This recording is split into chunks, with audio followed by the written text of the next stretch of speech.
nuestra serie abordando los yo soy de Jesús. Ya hemos abordado en espacios anteriores: yo soy el pan de vida, yo soy la luz del mundo, yo soy la puerta, yo soy el buen pastor. El día de hoy vamos a abordar de pronto un yo soy que nos habla algo muy directo, no de pronto con un ejemplo haciendo la referencia de que él tomaba que él es el pan de vida, o que él es una puerta, o que él representa luz. O sea, tomaba ejemplos de objetos o de situaciones para explicar su identidad. Hoy vamos a hablar de una frase que es directa, no utiliza aquí ningún tipo de ejemplo o analogía o símil. Nos habla de manera directa cuando se identifica como: yo soy la resurrección y la vida. Yo soy la resurrección y la vida. Entonces vamos a irnos al Evangelio de Juan, en el capítulo 11. Recuerden, hermanos, que cuando Jesús nos dice yo soy, cuando Él se identifica, nos está mostrando su realidad, nos está mostrando cuál es la forma en que hemos relacionarnos con Él y qué representa Él para nosotros. Esa es la idea de la forma en cómo se presenta. Y ese yo soy es el mismo yo soy del Antiguo Testamento. Cuando Dios se representó frente a Moisés y le dijo que Él era el yo soy, el gran yo soy, esa expresión la toma Jesús porque Él es también Dios, y en este caso en el Nuevo Testamento. Entonces vamos a irnos al Evangelio de Juan a reflexionar y analizar qué fue eso que nos dijo Jesucristo a través del evangelista, a través de Juan, cuando dijo yo soy la resurrección y la vida. Vamos a ir al capítulo 11 de Juan y vamos a irnos específicamente del versículo 17 al 27. Antes de leerlo, los voy a poner un poco en contexto. Este es el momento donde se da la muerte de Lázaro. Lázaro, que era hermano de Marta y de María, como le dice la palabra, muy amados por Jesucristo. María fue la mujer, la hermana de Lázaro. María fue la mujer que en un momento, en una reunión con Jesús, se sentó y se posó a sus pies, le puso perfume a sus pies y con su propio cabello le enjuagó, le lavó los pies a Jesucristo. Ella es María. Dice la misma palabra que era una mujer que Jesús amaba mucho, lo mismo que a Marta, a su hermana, y que a Lázaro. Y este es el momento donde le dicen a Jesús que Lázaro ha muerto. Él se espera 2 días más. Estaba más o menos a 3 kilómetros. Era en Betania. Y le dicen que ha muerto. Jesús le dice a sus discípulos: vamos a despertar a Lázaro. Ellos piensan que él estaba dormido, pero Jesús les dice: no, él ha muerto. Vamos a donde él. Entonces va y regresan a Betania. Entonces ahora sí leemos Juan capítulo 11, versículo de 17 al 27. Dice la sagrada palabra de Dios: vino pues Jesús y habló y halló que hacía ya 4 días que Lázaro estaba en el sepulcro. Betania estaba cerca de Jerusalén, como a 15 estadios. Son como 3 kilómetros. Y muchos de los judíos habían venido a Marta y a María para consolarlas por su hermano. Entonces Marta, cuando oyó que Jesús venía, salió a encontrarle, pero María se quedó en casa. Y Marta dijo a Jesús: Señor, si hubieses estado aquí, mi hermano no habría muerto. Mas también sé ahora que todo lo que pidas a Dios, Dios te lo dará. Jesús le dijo: tu hermano resucitará. Marta le dijo: yo sé que resucitará en la resurrección, en el día postrero.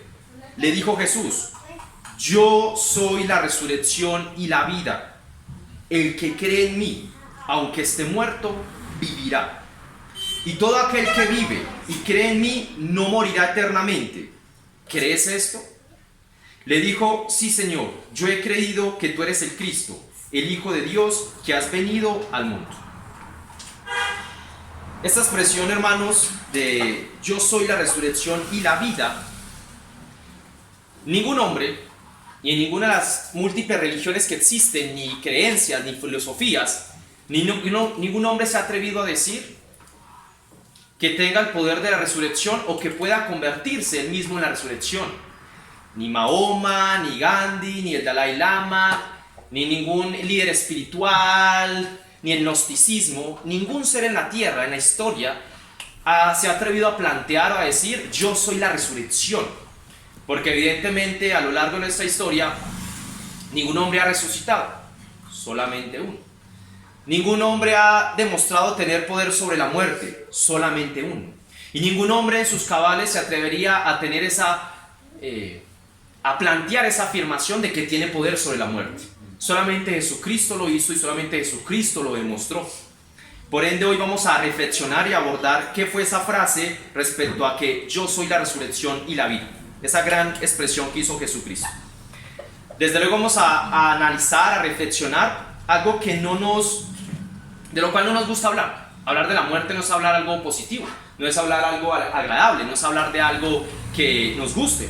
¿Por qué? Porque desde luego la muerte significa dolor, la muerte significa tristeza, la muerte significa que esa persona, que ese familiar, que ese abuelo, esa abuela, ese papá, esa mamá, esa hermana, ese hermano, esa hija o esa hija ya no existirán más, ya no van a estar más. Y el mero hecho de que esa persona a la cual queremos, o aún ese ser vivo, como lo puede ser de hecho una mascota, un perro, un gato, el hecho de que ya deje de existir en este plano terrenal, en este plano humano, involucra tristeza, involucra separación, involucra nostalgia. Hablar de la muerte nunca ha sido algo positivo, nunca ha sido algo agradable. De hecho, por naturaleza, al ser humano le da miedo la muerte. Por naturaleza le tenemos miedo a la muerte. ¿Por qué le tenemos miedo? Por la incertidumbre que genera, por el desconocimiento que tenemos sobre ella, porque no sabemos qué se siente o qué es ese más allá, o qué involucra trascender a un plano del cual desconocemos. Precisamente, hermanos, a eso nos invita hoy la palabra, a analizar, a reflexionar qué contempla esa muerte en este mundo, qué significa que Jesucristo sea la resurrección y la vida, y sea la respuesta frente a esa muerte. La idea desde luego no es ponernos a pensar en este momento aquellos familiares que ya no nos acompañan en este plano terrenal, aquellas personas que desde luego en algún momento estuvimos despidiéndolos o viéndolos por última vez y que ya no nos acompañan en este mundo, pero que evidentemente Jesús es la respuesta y es la esperanza para ellos y para nosotros frente a esa situación que todos tenemos que afrontar.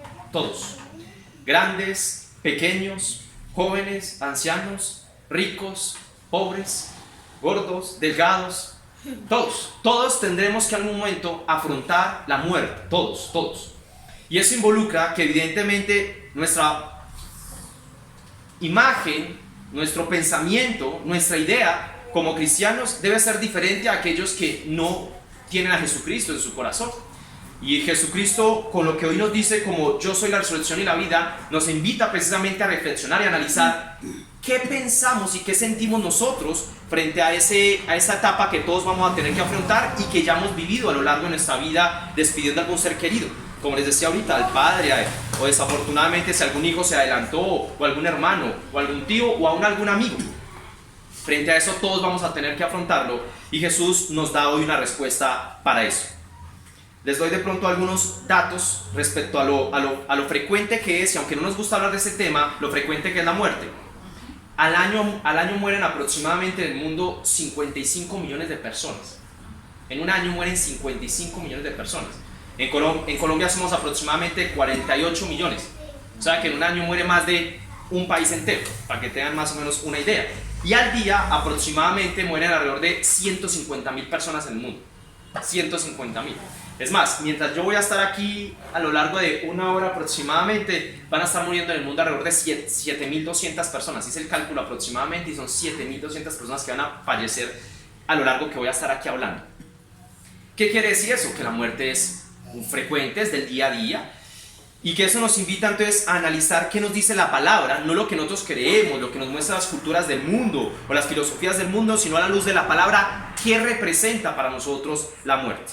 Por ende, el día de hoy, y analizando y reflexionando sobre algo que sé que no es agradable hablar, pero que la palabra nos lo muestra, vamos a analizar específicamente, vamos a responder específicamente 3 preguntas. ¿Qué es la muerte? ¿Por qué morimos?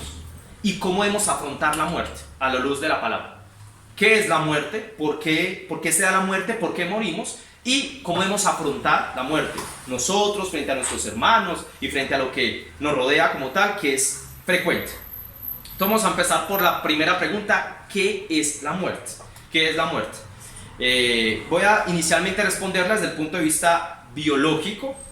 La muerte es cuando desde luego no hay signos vitales en un ser. En este caso puede ser un ser humano, puede ser desde luego un animal y hasta una planta también. La muerte, de hecho, es cuando el proceso homeostático deja de funcionar. Los órganos dejan de funcionar, evidentemente ya no hay pulso, ya no hay respiración en términos biológicos, y eso es lo que naturalmente se declara como muerte. Pero lo que nos interesa a nosotros, desde luego, no es hablar de esa muerte biológica por la cual todos vamos a pasar, sino por la muerte espiritual. La muerte espiritual. Entonces, sabiendo que biológicamente la muerte involucra ese cuerpo que ya deja de ser, ese cuerpo que ya deja de tener pulso y respiración, en términos espirituales, la muerte significa separación. La muerte significa separación. ¿Por qué separación? Cuando se muere, se separa el cuerpo físico del espíritu. Cuando se muere, de hecho también lo dice Pablo en una de sus cartas, haciendo referencia a que una de las formas posibles, según la palabra, de que se dé el divorcio es cuando se muere uno de los cónyuges. De hecho hay una frase haciendo referencia que hasta que la muerte los separe, hace referencia a separación. La muerte, desde luego, en términos también emocionales, ¿por qué significa separación? Porque cuando vas y despides a un familiar en un funeral, en un velorio, ¿por qué es tan triste y tan nostálgico? Porque sabes mentalmente, y por eso es tan difícil aceptarlo, que esa persona con la cual compartías, con la cual vivías, con la cual sonreías, con la cual hablabas en la oficina, en el trabajo, en la calle o desde luego en tu hogar con tus familiares, ya no va a estar más. Te vas a separar de ella. Ya no vas a seguir compartiendo con ella. Ya no vas a seguir estando con ella. En este momento, cuando recordamos a algún ser querido, padres, madres, hermanos, amigos, sabemos que ya no están y eso involucra separación, y por eso es que nos duele, porque hay una separación. Pero en términos ya más puntuales respecto a la palabra, la muerte significa separación, y especialmente separación frente a Dios. ¿Por qué frente a Dios? Y ahorita eso lo responderemos más en la segunda pregunta, que es ¿por qué morimos? Pero la muerte significa separación. Si no estamos con Dios, si no queremos en Dios, si no tenemos al Espíritu Santo en nuestro corazón, somos muertos espirituales. David, ¿dónde dice eso? Vamos a leerlo en Efesios capítulo 2. Efesios capítulo 2, versículo 1 y 2. Efesios capítulo 2, versículo 1 y 2. Lo leo para todos. Efesios capítulo 2, versículo 1 y 2. Y Él, se refiere a Jesucristo, y Él os dio vida a vosotros, cuando estabais muertos en vuestros delitos y pecados, en los cuales anduvisteis en otro tiempo, siguiendo la corriente de este mundo, conforme al príncipe de la potestad del aire, se refiere a Satanás, el espíritu que ahora opera en los hijos de desobediencia. Aquí en Efesios nos dice que antes de nosotros conocer a Jesucristo y que Él llegara realmente a nuestro corazón, verdaderamente a nuestro corazón, estábamos muertos en nuestros delitos y pecados. David, pero ¿cómo se puede hablar de muerte si yo veo que muchas personas no creen en Dios, están vivos? Pues ahí es donde hacía la diferencia ahorita de la muerte, de la vida en términos biológicos, o la muerte en términos biológicos, y la muerte en términos espirituales. Hay personas que están viviendo biológicamente, o sea, su cuerpo y sus órganos están vivos, pero espiritualmente están muertos.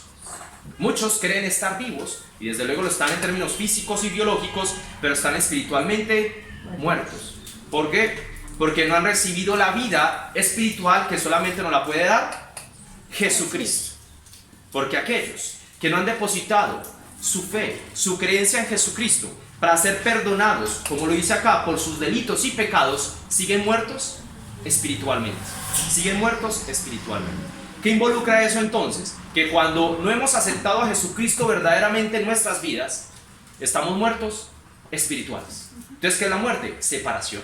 No estamos con Dios, estamos distantes de Dios, como lo dice Efesios. Somos muertos si no recibimos esa vida que ha sido dada por medio de Jesucristo en una cruz para nosotros.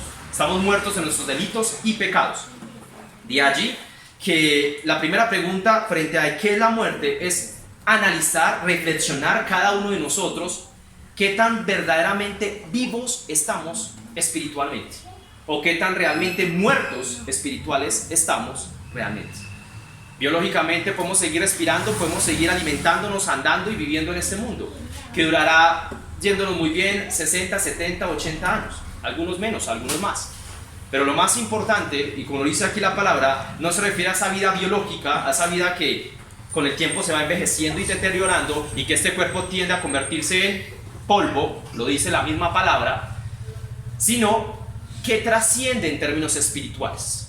Y allí que la muerte es biológicamente aquel cuerpo que deja de respirar, pero espiritualmente aquel cuerpo también que se separa de Jesucristo, aquel espíritu que se separa de Jesucristo. La muerte es separación.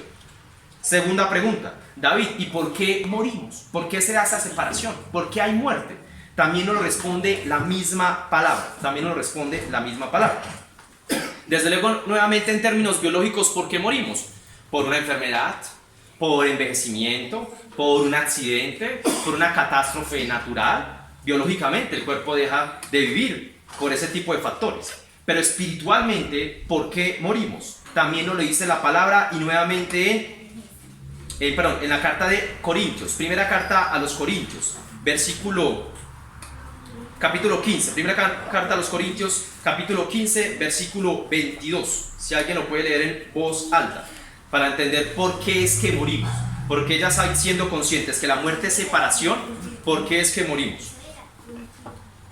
Primera Corintios. Porque ¿sí? Así como en Adán todos mueren, también en Cristo todos serán vivificados.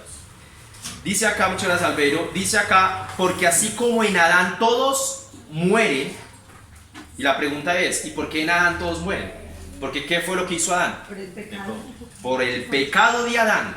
Desde que Adán pecó, en conjunto con Eva, desde ahí toda la humanidad y toda la existencia somos seres que en Adán y en el pecado de Adán estamos muertos. Estamos muertos. Entonces, aquí ya nos está respondiendo por qué morimos. Morimos por el pecado. Hay muerte en el pecado. ¿Cómo así, David? Entonces, ¿el plan de Dios inicialmente era que la muerte no existiera? No, la muerte no existía. Antes de que Adán y Eva pecaran, la muerte no existía. La idea es que Adán y Eva reinaran con Dios. De hecho, Dios les dio la facultad para señorear la tierra, para tener control sobre la naturaleza y sobre los animales eternamente. Ese era el plan de Dios y sigue siendo el plan de Dios. Simplemente es que por el libre albedrío y la voluntad que tomó el ser humano, Adán y Eva, desde ahí y nosotros también, hemos decidido desobedecer y por ende pecar frente a Dios. Igual esa esperanza y ese plan que Dios tiene aún se conserva, porque los planes de Dios no cambian. Ahorita vamos a hablar de cómo nos dio respuesta o cómo hizo Dios para corregir, desde luego, esa decisión que tomamos equivocadamente de desobedecer a Dios. Pero nos está diciendo entonces aquí que por Adán, que representa el pecado, y nosotros todos como pecadores, es que morimos. No existiría muerte en la tierra si no fuera por el pecado. De hecho, en su momento, cuando Adán y Eva estaban también en el Edén, no existía muerte en términos de los animales, no existía que un animal salvaje se comiera a otro animal, no existía catástrofes naturales, todo era perfecto, lo dice en el Génesis. Vio Dios que todo era bueno, no existía muerte, no existía dolor.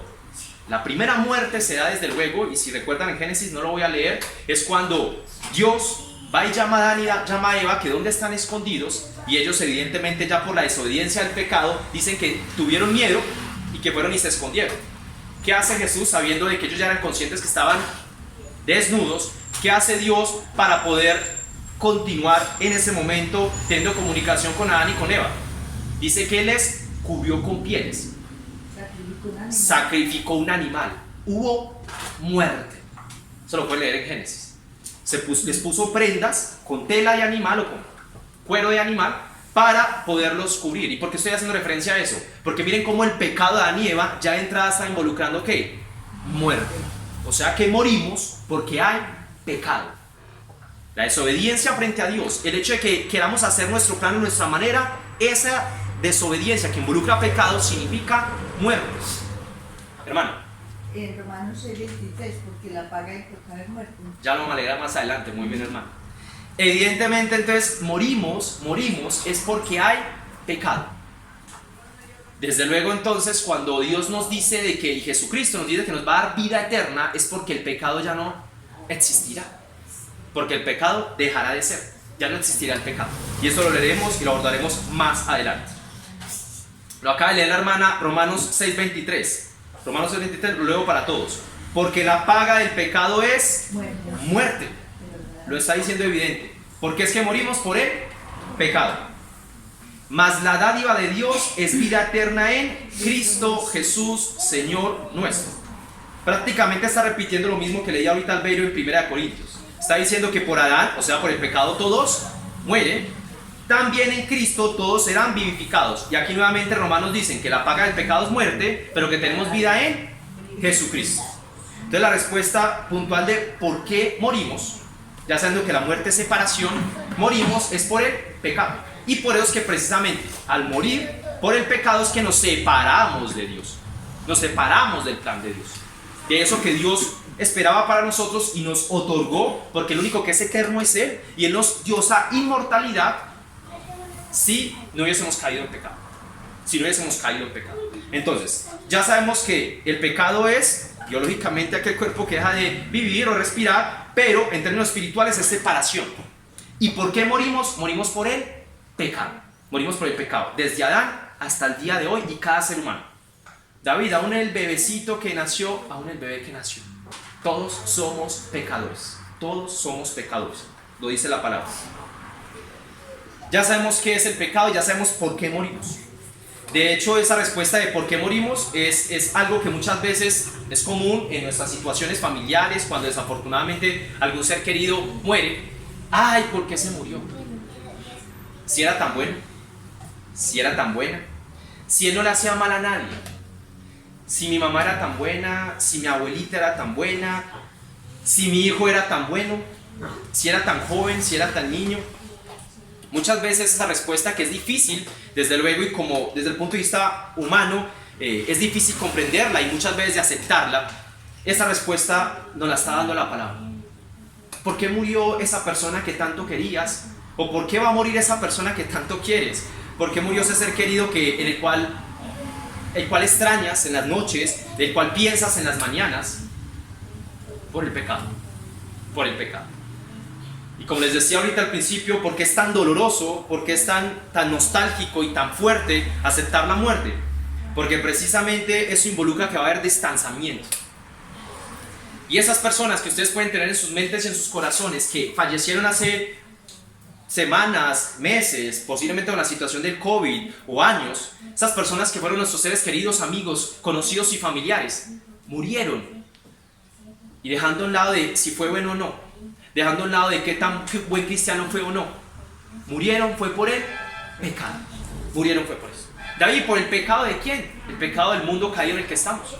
El pecado de otros, porque posiblemente otra persona fue que lo asesinó, o alguna otra persona intencionalmente quiso quitarle la vida. Por el pecado de esa misma persona, porque por más bueno que hayamos creído que sea esa persona, o por más especial que creamos que se haya comportado, también fue pecador. David, mi mamá, sí. Tu abuela, sí. Mi hijo, sí. Todos somos pecadores.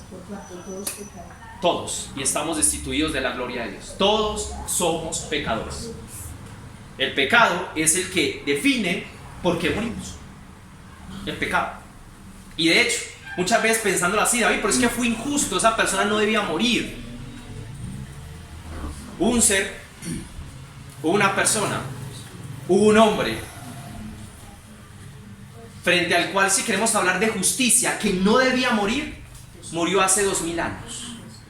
Muchas veces decimos, esa persona tan buena y se murió.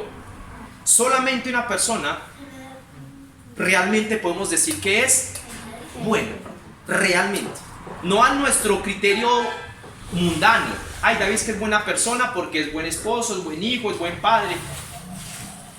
Sabemos cada uno nuestros errores, y esas personas que evidentemente pueden ser un ejemplo para nosotros en términos mundanos, también tienen sus pecados y sus errores. Solamente un ser murió injustamente por nosotros hace 2000 años. Solamente un ser podría atreverse oficialmente a decir ¿por qué morí? ¿O por qué voy a ser muerto? Desde luego estoy hablando de Jesucristo.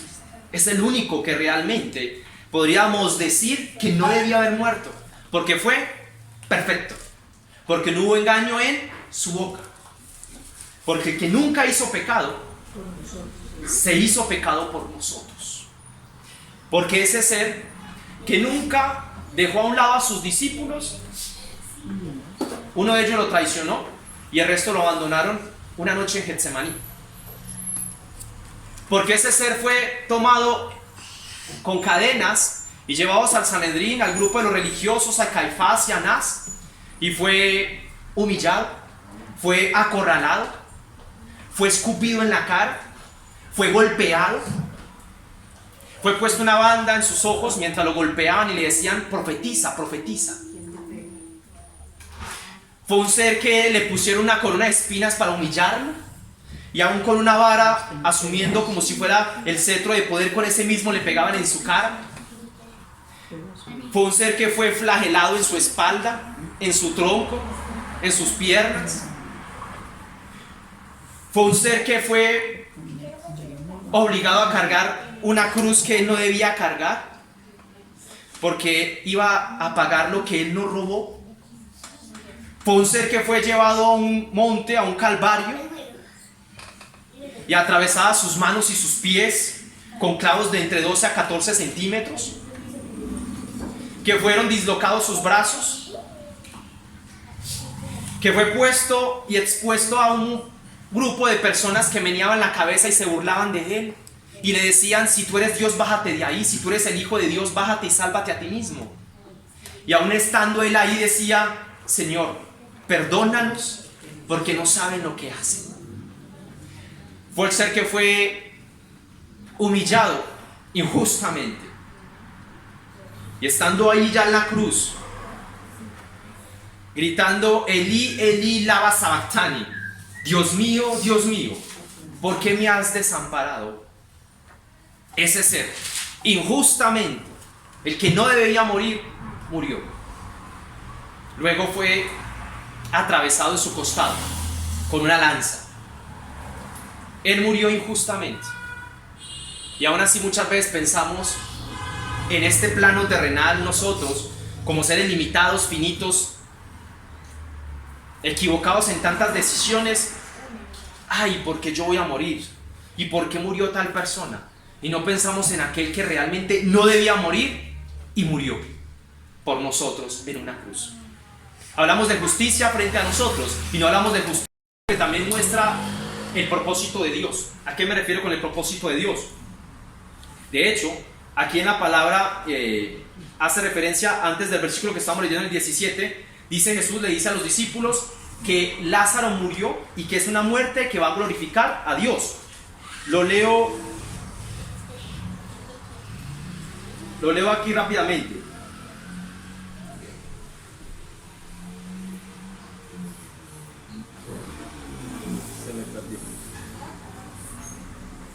Dice: 11:4. sí, qué pena. Dice acá: oyéndolo Jesús dijo, cuando ya Lázaro había muerto, dice: esta enfermedad no es para muerte, sino para la gloria de Dios, para que el Hijo de Dios sea glorificado por él. David, ¿por qué la muerte, y en este caso la muerte de Lázaro, se convierte en una forma de glorificación de Dios? Porque si somos conscientes que por nuestro pecado tenemos muerte y distanciamiento de Dios, ¿cómo no vamos a glorificar la obra que hizo Jesucristo en una cruz, que nos evita esa muerte eterna? Si somos conscientes de que la única respuesta y solución a nuestro pecado, y por ende a la muerte, sabiendo que el pecado, la paga del pecado es muerte, ¿cómo no vamos a glorificar a Jesucristo, que injustamente por nosotros se entregó en una cruz para recibir la justicia del Padre? ¿Cómo vamos a exaltar la obra que hizo Jesucristo cuando somos conscientes que nos está dando vida eterna sin haberla merecido? Jesús asumió todo el pecado, toda la carga del pecado, todo eso, aquello que nos conduce a la muerte eterna, para darnos vida eterna. Eso hace que esa obra de la cruz sea más valiosa, que esa obra de la cruz sea eterna, que esa obra de la cruz la valoremos y la sintamos realmente y espiritualmente en nuestras vidas. Y de hecho, el hecho de que la muerte sea dolorosa y convierte también como un propósito de que ese dolor nos acerca más a saber que somos débiles, que somos limitados, que somos finitos, que ustedes y yo, hermanos, no tenemos control de nuestra vida. Y como dice la palabra en varias partes, haciendo referencia a que la vida del hombre es como una flor que se marchita y mañana ya no es. Que es como el soplo que hoy está y mañana no. O como la niebla. ¿A qué hago referencia frente a eso? Que evidentemente, si somos seres finitos, limitados, que por nuestro pecado somos muertos, ¿cómo no vamos a glorificar a aquel que por su vida que entregó a nosotros nos dio vida eterna? Nos quitó el pecado para siempre, nos puso vestiduras blancas y nos llamó a vivir con Él por el resto de la eternidad. Frente a eso, hermanos, y de allí lo difícil de aceptar la muerte, puedo poner de pronto dos ejemplos. Cuando niños, y también ahorita grandes con la situación del COVID, cuando nos ponen una vacuna y el dolor, de pronto algunos tienen mucho miedo a una inyección, ya cuando son vacunados, somos conscientes que ese dolor que sentimos por una inyección involucra un propósito. Involucra el hecho de que vas a estar cubierto, protegido de una enfermedad. De hecho, cuando niños todos, el hecho de ir hasta las edades tempranas, hasta los 5 años si no estoy mal, ir a recibir las vacunas, ese dolor de ese niño que siente, y también la mamá y el papá que también les duele cuando van a vacunarlos, ese dolor sabemos que tiene un propósito, y es que va a estar el niño protegido. Otro ejemplo de pronto ya más adulto, y aquí nuestras hermanas, aquellas que han traído hijos al mundo. Si fuera por el dolor que se siente experimentar el parto, experimentar los dolores que traer un ser humano al mundo, entonces si pensara únicamente en el dolor que experimentan su cuerpo, los cambios que tiene y el hecho de vivir una experiencia tan fuerte y tan traumática como lo es traer un hijo al mundo, si fuera solamente pensar en ese dolor, ninguno nacería, ninguna mamá se atrevería entonces a tener hijos. ¿Por qué se atreven a hacerlo y por qué lo hacen? Por amor. Porque saben que el propósito involucra a un hijo que va a traerle felicidad, que le va a compartir en este mundo la posibilidad de poder vivir momentos especiales, momentos felices, porque trascienden un propósito. Porque pongo esos ejemplos tanto de cuando nos vacunamos y nos duele una inyección o cuando trae una mujer un hijo al mundo, porque ese dolor trae un propósito. Para nosotros igualmente, ese dolor de separación y de tristeza que genera la muerte nos lleva a pensar qué tan doloroso y eternamente es estar separados de Dios. Estar separados de Dios. Eso tiene un propósito. Con ese preámbulo, hermanos, ahora sí específicamente, David, ¿cómo afrontar entonces la muerte? La muerte la debemos afrontar según la palabra, y voy a enfocarme especialmente en dos elementos: en amor y con esperanza. En amor y con esperanza. David, ¿por qué en amor?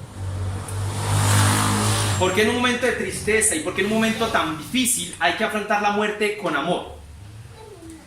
Si leemos Juan 15, capítulo 15, versículo 13, si alguien lo puede leer, por favor. Juan, capítulo 15, versículo 13. Nadie tiene mayor amor que que uno ponga su vida por sus amigos. Nadie tiene mayor amor que que uno ponga su vida por sus amigos. Aquí Jesús le está hablando a sus discípulos y le está diciendo: nadie tiene más amor que se está refiriendo a él, que uno, o sea él, ponga la vida por sus amigos. Nos repite en el mismo evangelio de Juan un versículo muy conocido, Juan 3:16. Si alguien puede leer Juan 3:16. Lo leo para todos. Porque de tal manera amó Dios al mundo, que ha dado su Hijo unigénito, para que todo aquel que en él cree no se pierda, mas tenga vida eterna. David, ¿por qué mencionas esos dos? Porque aquí Jesús, representado obviamente por ambos versículos, nos está diciendo que hubo alguien que entregó la vida por nosotros por amor. Por amor. ¿Y eso qué nos da a entender entonces para nosotros respecto a la muerte? Que cuando somos conscientes de que a pesar del dolor, de la tristeza y esa separación que vamos a tener con esa persona o de nosotros cuando nos vayamos, si somos conscientes que ese acto que hizo Jesucristo hace 2000 años por nosotros en una cruz, muriendo, representa el amor que nos va a llevar a una vida eterna con Él, cambia nuestro pensamiento. ¿Cómo así? No es lo mismo pensar que una persona muera sin que alguien lo haya valorado, sin que alguien lo haya estimado, sin que alguien lo haya amado. Desafortunadamente, de hecho, uno escucha muchas veces, ay, qué triste esa persona, pocos fueron al entierro. O en ocasiones cuando una persona de pronto muere como un NN, como que alguien no lo estimó, alguien no lo valoró. Cuando somos conscientes que nuestra muerte o la muerte de nuestros familiares, alguien estuvo dispuesto y lo hizo, a morir en una cruz por alguien, tu reflexión espiritual debe ser diferente respecto a que esa persona ya deja de ser o que esa persona ya deja de existir. ¿A qué me refiero? De que si alguien por amor murió por ti y por mí, y si uno está en el último momento de su existencia y puede ser consciente de ese momento, de que alguien murió por ti en la cruz, por amor a ti, debe permitirte trascender y descansar y llegar a esa vida eterna con más tranquilidad. ¿Por qué? Porque fuiste tan significativo y tan valioso para un ser que se llamó Jesucristo en una cruz, que estuvo dispuesto a morir por amor, por ti y por mí. A pesar del momento de tristeza y de dolor, cuando despedimos a un ser querido, reflexionen y analicen en eso, hermanos. Esa persona que está ahí en ese ataúd, Jesús murió por él y lo hizo por amor. Y lo hizo por amor.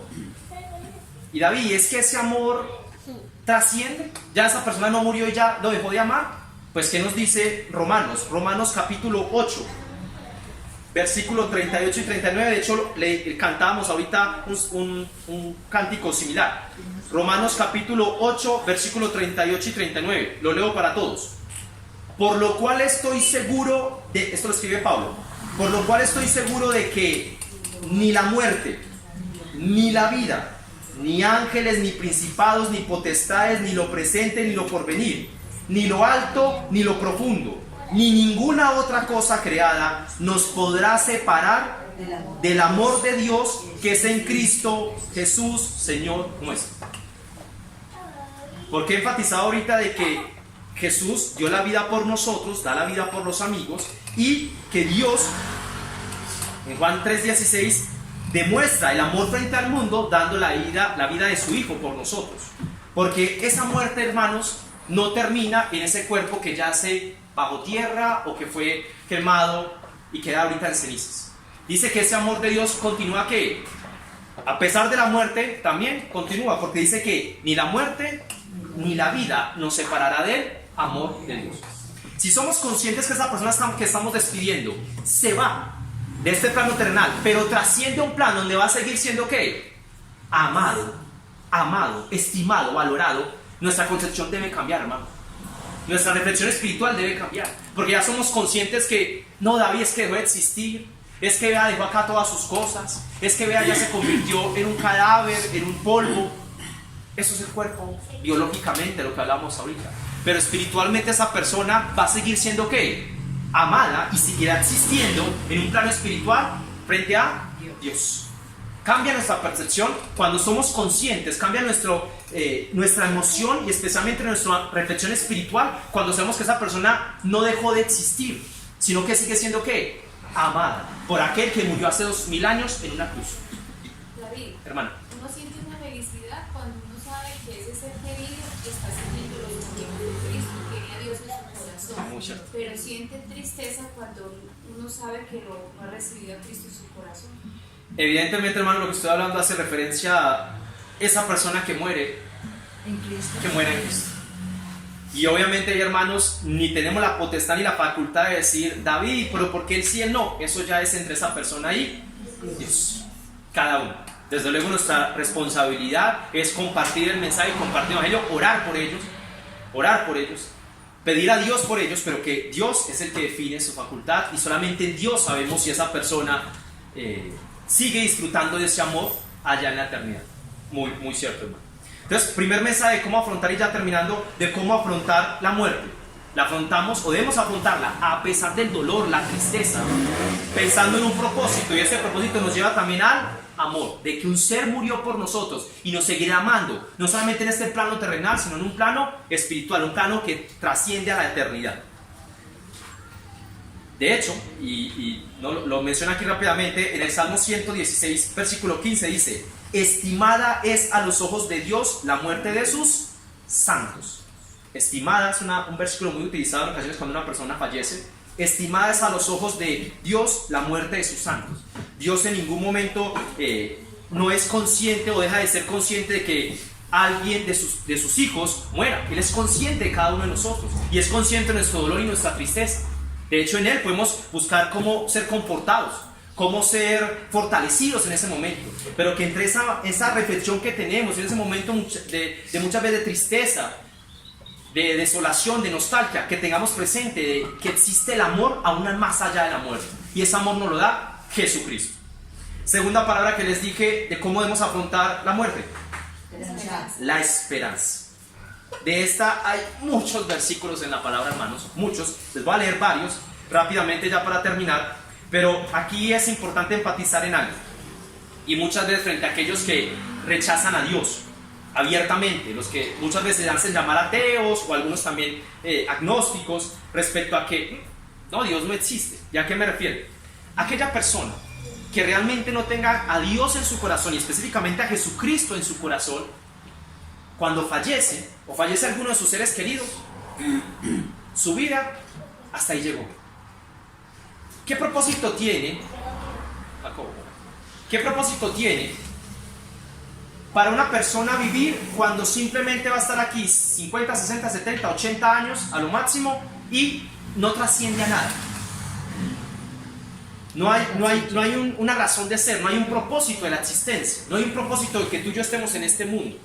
Aquellos que sean ateos o aquellos que evidentemente tienen sus pensamientos en otro tipo de filosofías y huecas sutilezas, no tienen ningún sentido de nada, no tienen ninguna esperanza de nada. De hecho, muchos modelos que vienen del materialismo, de las ciencias, hacen referencia a que nosotros simplemente somos polvo de estrellas y ya. Que no tenemos ninguna expresión de valor en términos de la existencia, no tenemos ningún propósito. Pues aquellos hermanos, y parte de lo que decías ahorita, hermana, aquellos que evidentemente no tienen a Dios en su corazón, ¿qué esperanza tienen respecto a su muerte? Nada. Hasta ahí llega su vida. Hasta ahí llega su vida. Y por eso es que algunos también viven su vida, aquellos que no creen en Dios, de una manera muy particular, disfrutar y aprovechar todo. Va a ser simplemente alegría porque todo se acaba y ya deja de existir. Pues evidentemente, hermanos, Dios nos dice otra cosa contraria. Que si realmente creemos en Jesucristo y creemos en Dios verdaderamente, en Él, nuestra vida es diferente y debe ser diferente, porque no termina acá, porque no termina en este cuerpo que se envejece, en este cuerpo que se acaba, en este cuerpo que aún siendo jóvenes también puede dejar de respirar. Tiene un propósito. Nosotros tenemos una esperanza diferente a aquellos que no creen en Dios o que rechazan a Dios. Nuestra vida realmente tiene un propósito y diferente a ellos, que no tienen ningún tipo de esperanza. David, ¿dónde nos dice eso la palabra? La palabra dice en 1 Tesalonicenses capítulo 4 versículo 13. Dice, la leo rápidamente para todos. Tampoco queremos, hermanos, que ignoréis acerca de los que duermen, se refiere a los que murieron, para que no os entristezcáis como los otros que no tienen esperanza. Acá Pablo está diciendo, ustedes no se comporten como aquellos que no teniendo a Dios, su vida no trasciende más allá. Entonces simplemente su alegría está únicamente sujeta a este mundo. Es más, para ellos el mejor cielo posible de un ateo es este mundo. A pesar de todas las guerras, muerte, destrucción, hambres, enfermedades, el mejor cielo posible para una persona que no cree es este mundo. O sea, lo mejor en términos de la existencia para ellos va a ser este mundo. Para nosotros, nuestro peor infierno y nuestra peor situación triste y difícil va a ser ¿qué? Este mundo. Porque nuestro verdadero cielo y nuestra verdadera eternidad arranca después de la muerte. Esa es nuestra esperanza, esa es nuestra alegría. Eso es lo que nos permite estar aquí y ceñidos a su palabra para buscar de Jesucristo. Solamente en eso. Entonces dice que para que no estéis tristes o no entristezcáis como los otros que no tienen esperanza, o sea, aquellos que no creen en Dios. Porque si creemos que Jesús murió y resucitó, así también traerá Dios con Jesús a los que durmieron con él. Esa es nuestra esperanza. Que así como Jesús, como ejemplo, como primogénito entre la resurrección, Él se levantó de los muertos, también nos levantará ¿a quién? A nosotros. Y para un mundo ya diferente, para un mundo donde no existirá ya la muerte, donde no existirá la enfermedad, el dolor, eso que estamos hablando que es tan difícil afrontar.